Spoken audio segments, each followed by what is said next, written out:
Transcription number 86, Sir Kailash Chandra magazine, 840 words at the rate 80 words per minute. We ready? Start.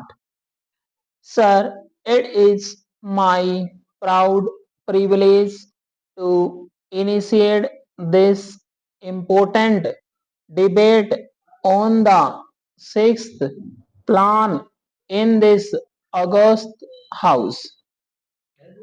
Although I have been in charge of the Ministry of Planning only for a few days, I have had the opportunity, along with my colleagues in the cabinet, of considering the plan in its various aspects, and I shall try to present before you the salient features of the plan in the perspective of government's general overall economic objectives.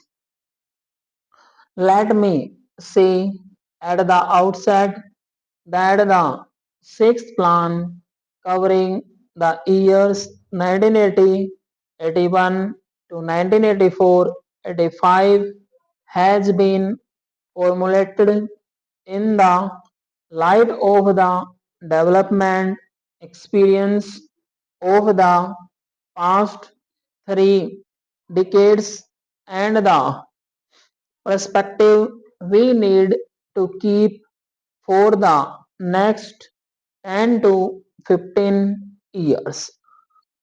The country's performance in the past has yielded very valuable lessons, and we must adapt our strategy of development in the light of this experience. The initial conditions from which the plan had to commence were far from favorable. 1970-80 was a drought year during which agricultural production slumped.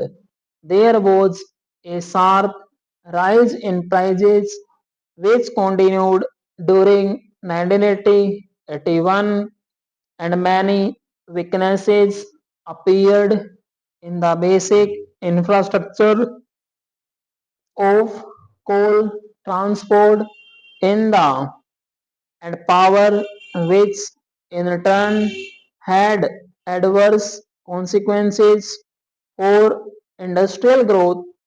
Stop. Internationally, we faced a sharp rise in prices of petroleum and other imports, while recessionary conditions in the industrialized world had out a threat for our exports. In a situation such as this, it was not easy for the government and the planning commission to chart the course of the country for the next 5, 10, or 15 years, which would be bold of definitive stop. At the same time, the problems facing the country are so acute that solutions brook no delay stop. Removal of poverty and unemployment and attainment of self-reliance have been the basic goals of plant development, and they remain so for the sixth plan as well. In order to move forward towards these objectives, it is essential, although not sufficient, to achieve a high rate of growth of national income. The plan thus aims at a growth rate of 5.2% per annum. This is not an ambition target, especially since 1979-80 was year of low output, but it still requires assiduous efforts utilize excess capacity in the system and to build new productive capacities in industry as well as agricultural, in power and in transport, so as to sustain the momentum of development in the years to come beyond the present plan period. We think this effort can be made indeed in the first 18 months since this government came to power. Such an effort has been made. As a result, the growth rate last year was 7% and is likely to be 4.5% this year. Thus, the average for the plan may come to 6%. In order to achieve the target growth rate of 5.2%, both agricultural and industry will have to perform better than in the past.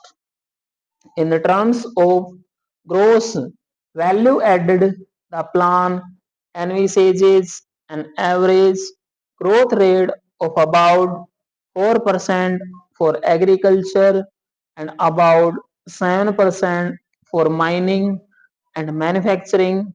The realization of these targets will require a substantial step up in investment as well as a considerable improvement in capacities which have already been created, particularly in such critical sectors as irrigation, power, coal, petroleum, fertilizers, cement, and railways. The sixth plan lays balanced emphasis on both these aspects. The country is currently self sufficient in food grains. However, there are still gaps in such important areas as pulses and vegetable oilseeds. Agriculture being still the foundation of our economy, the sixth plan contains a number of programs designed to further strengthen the modernizing impulses in agriculture, covering both food and cash crops. As a part of the overall strategy, the area under irrigation is sought to be increased by nearly 15 million hectares over the plan period. The consumption of chemical fertilizers is expected to go up from 5 million tons of nutrients in 1979-80 to 9 million tons in 1984-85. The institutional credit for agriculture and rural development will be more than doubled over the plan period. The newly planned National Bank for Agriculture and Rural Development will act as a powerful agent for overcoming the weaknesses of the credit delivery systems, particularly in meeting the credit needs of small and marginal farmers and rural artisans. Apart from crop, the husbandry, considerable stress has been laid on the development of subsidiary occupations like animal husbandry, horticulture, fisheries, social and farm forestry. The dairy development program alone is expected to benefit about 15 million families. It is the declared policy of the government to provide remunerative prices for farm produce and to strengthen the infrastructure for marketing so that farmers have inadequate incentives to produce more. Stop.